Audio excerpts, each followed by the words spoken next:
Avez-vous le syndrome du collectionneur, celui de l'éternel étudiant? Vous accumulez, vous accumulez, vous accumulez des formations, des livres, mais vous ne mettez jamais en pratique et vous ne progressez pas. Alors, c'est bien d'être curieux, c'est bien de se former. Je suis le premier, vous voyez derrière moi tous les livres qu'il y a. Est-ce que j'ai tout lu? Ah ah, je l'ai dit dans une ancienne vidéo, je vous laisse la trouver. Mais en tout cas, il est extrêmement important, si aujourd'hui vous êtes curieux et vous aimez apprendre, de savoir justement mettre en place un bon processus pour apprendre. Dans mon livre Retraitement votre énergie, à la page 279, je donne l'étude de cas d'un client que j'ai eu qui avait ce syndrome de l'éternel étudiant.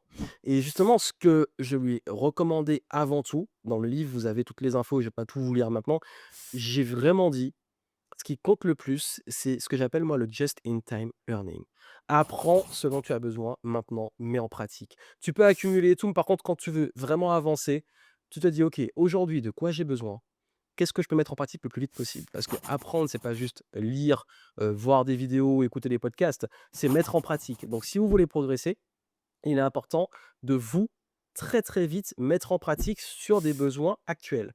Par exemple, moi, quand j'ai appris, à la vente, bah, directement, je me suis entraîné avec des vrais clients, des vrais cas pour apprendre à vendre et m'exercer.